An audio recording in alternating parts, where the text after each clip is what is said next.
You won't be rich, you won't have wealth, but you'll have something much better.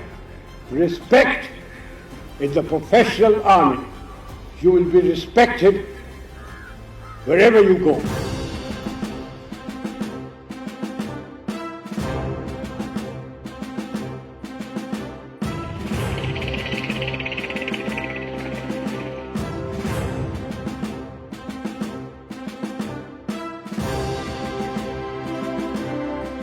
After the war, Mrs. Gandhi went on in 1973 to elevate you to Field Marshal. But did she also offer you the job of Chief of Defence Staff to go with it? No. No, she didn't. She made me a Field Marshal. She said, Sam, you like the British, will you go as High Commissioner? And I said, no, Prime Minister, you've forgotten my oath. When I took over as Army Chief, I'd taken an oath and I told you I will accept nothing from the government, but I will command my army without any interference. She said, but you accepted the rank of Field Marshal. And I said, that was my birthright. मैं जब एक camp में गया तो वहाँ सब सूबेदार major और सरदार थे। तो जब मैं गया मैंने सूबेदार मेजर साहब पाकिस्तान सूबेदार मेजर साहब के हाथ मिलाया। मैंने कहा साहब मैं देख सकता हूँ। आप कहते साहब देखे। और वही सवाल हमेशा जो मेरे जवानों से पूछता हूँ वही पूछा कि साहब पलंग में खटमल तो नहीं है? कि नहीं साहब। मच्छरदानी है? मच्छरदानी हाँ साहब। मैं लंगर में जा सकता हूँ? लंगर में गया, वो जवान रोटी कूट रहा था जैसे अपने करते, उससे भी मैं खाना टेस्ट कर सकता हूँ। फिर लेट्रीन में गया, वहाँ पाकिस्तानी भंगी काम करता था। मैंने हाथ मिलाया, उसने इनकार किया। मैं कि मेरे साथ हाथ भी नहीं मिलाएगा? तो उसने हाथ मिलाया। जब हम वापस आ गए तो वो सूबेदार मेजर साहब मुझे कहते हैं कि हजूर आप गुस्ताखी माफ़ करेंगे?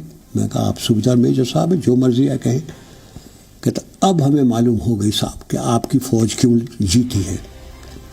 आप आए, आपने हमसे पूछा खाना ठीक है, खटमल तो नहीं है, मच्छरदानी है वगैरह। भंगी के साथ भी आपने हाथ मिला। हमारे साहब लोग ऐसा नहीं करते, वो अपने आप को नवाबजादे समझते हैं। I went to Pakistan about 2 months after the conflict, and they really gave me a first-class welcome. The governor, this was at Lahore, the governor invited me for lunch, gave me a martini before lunch, wines at lunch, and during lunch he said, General, will you do me a favor? So I said, if I can, Mr. Governor, I will. I thought he was going to be asking me about some relation of it. He said, my staff is outside. They want to shake hands with you. I went out, and there they were all lined up. About the 11th man took his pagri off and put it at my feet. So I picked it up. I gave it to him. ये क्यों आपने किया? कहता हजूर आप थे तो हम बच गए। मेरे 5 लड़के आपके कैदी हैं। उनकी चिट्ठी आती है कि आपने सबको कुरान शरीफ दी। वो लोग बैरक में सोते हैं, आपके जवान बाहर सोते हैं।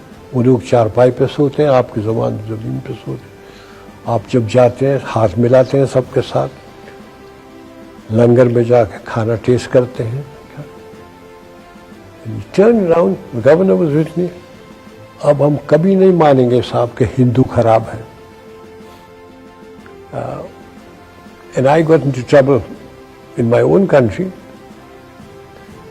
The bureaucrats and the ministers complained about me कि चीफ साहब तो उनको ऐसा रखते हैं कि जैसे उनके जवाई हैं, as if they were my sons-in-law. They complained against me, cabinet meeting, at the meeting. Mr. Gandhi looked at me. I said, Prime Minister, they were soldiers. They fought. They fought extremely well. They lost. And I'm looking after the soldiers.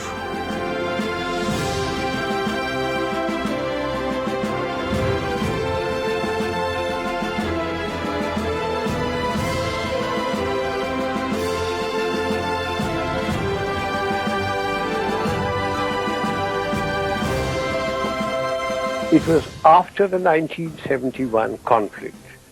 I was in my room. There was a little girl from some magazine. She came and talked to me about all sorts of things. She ate my chocolates and she did all sorts of things. And then she asked me that, Field Marshal, you belong to the Frontier Force Regiment, which is in Pakistan. Why didn't you go to Pakistan? And I said, Mr. Jinnah did ask me. I said, I've finished commanding. I'm now an Indian. I've married an Indian girl and I'm here.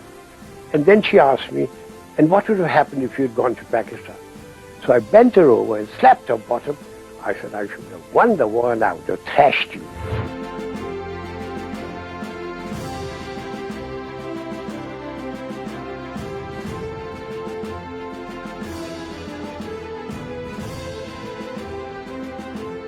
On 1st of January 1973, he was made India's first Field Marshal, a rank that is held for life. He therefore continues to be the senior-most officer of the Indian Army.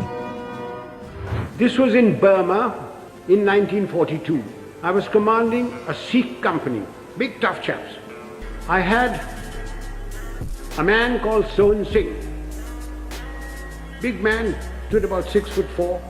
So we had a promotion conference with the commanding officer, and Sohan Singh's name came up, and I said, no use making him, he'll be broken tomorrow. So he was passed over. I came back to my Basha, where my company was in the jungle, and I found my senior Subedar, Balwant Singh, terribly worried. And he said, Saab, Sohan Singh ko kaid kar diya. I said, क्यों क्या हुआ? उसने बोला कि आज आपको साहब गोली मारेगा. ओ अच्छा, पेशी होगा. सोहन सिंह क्या बात है? साहब गलती हो गया. So I said, तुमने बोला कि तू हमको गोली मारेगा. So I picked up the pistol, loaded it, walked up to him, handed the pistol to him. I said, तेरा दिल है मारने का, मारो. And he said, नहीं साहब गलती हो गया. So I gave him a tight slap. Case dismissed. जा भागो. Now, ladies and gentlemen, if you think I wasn't frightened, you are mistaken. I was terrified. If once you show fear in front of men that you may be commanding, it doesn't matter whether they're soldiers, they are clerks, they're labor, there are students. Once you show fear, you should quit. What was your greatest achievement in the army? Tito, from the rank of second lieutenant to field marshal, I have never punished a man.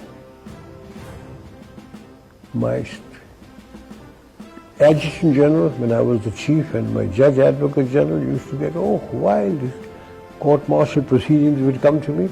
If they said not guilty, I'd sign.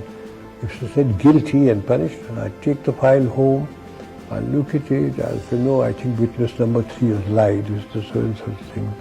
And they say, how can we maintain discipline with you as the army chief? You not punish. I said, you damn chaps, sit in Delhi with your wives and your children in lovely homes, and you forget what those chaps are going through.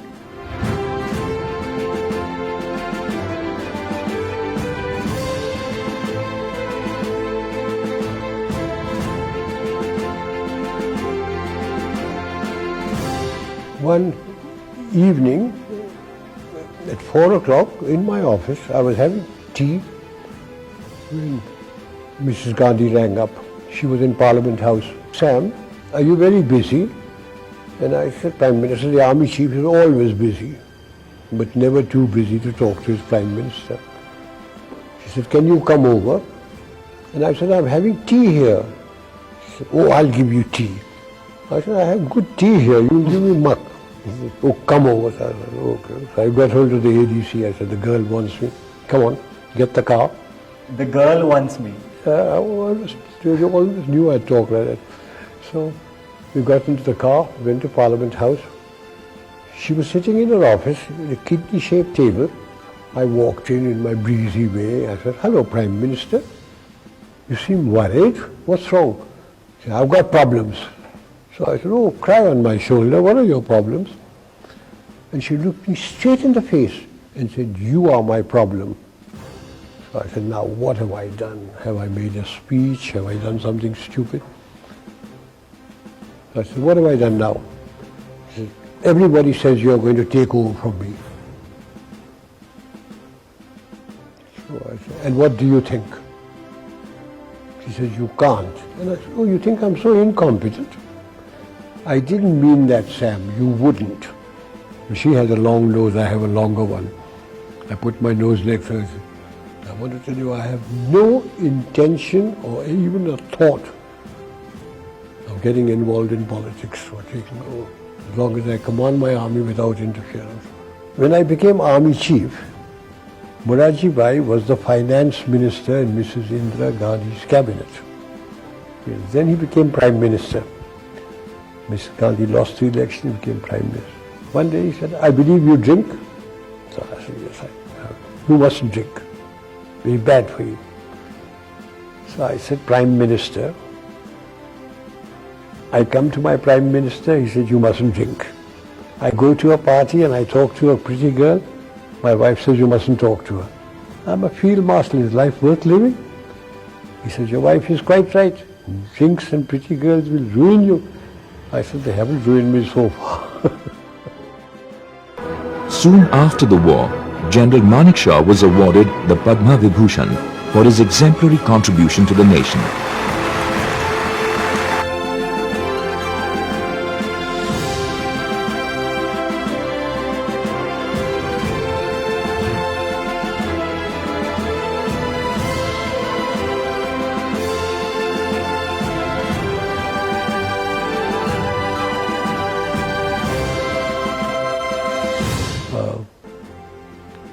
I was sent to Kashmir with V.P. Menon, who was the state secretary. The Maharaja's army the Muslim element had revolted, the tribesmen had come in, and I was sent there with him, V.P. Menon, to see if he could get the accession from the Maharaja, see what the military situation was like.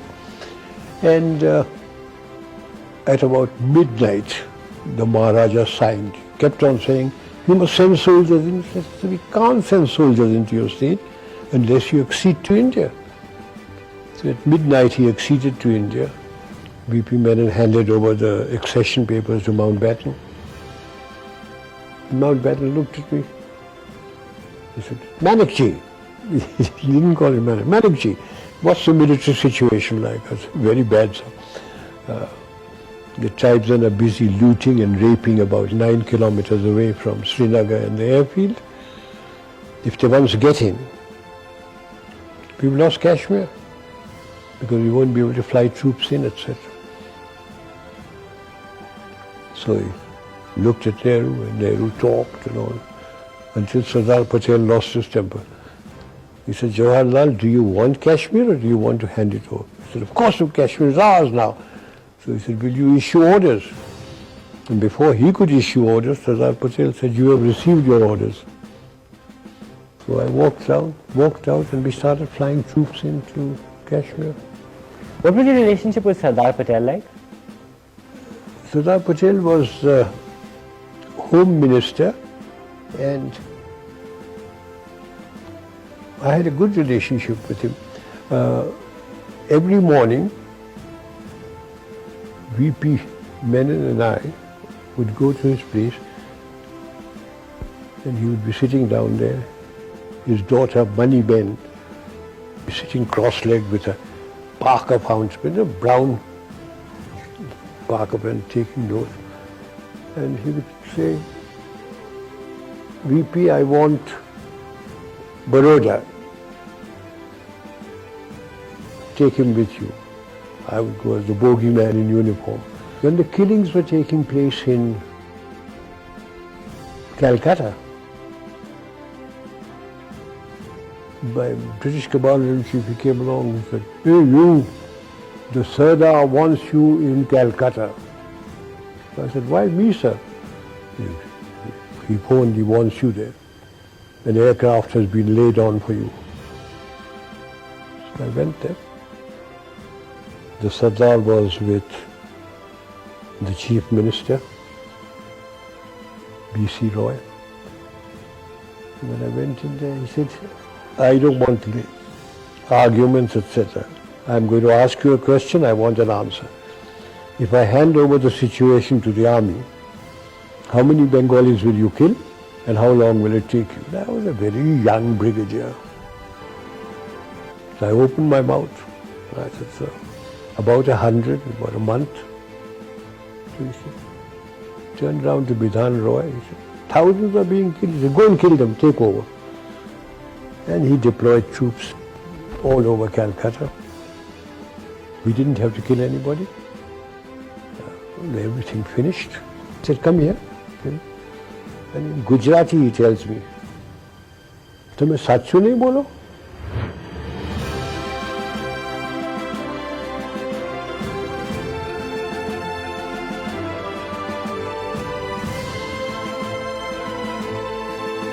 Looking at your life as a military general, having all that power at your command, are you happy with the way things went? Was there anything you would have liked to have done differently in your entire career as a general, as a soldier? Quite happy. And how about your personal life? I had a very pleasant personal life. I had my 2 daughters, I had my grandchildren, I had my wife, I had my Gurkhas. Quite happy.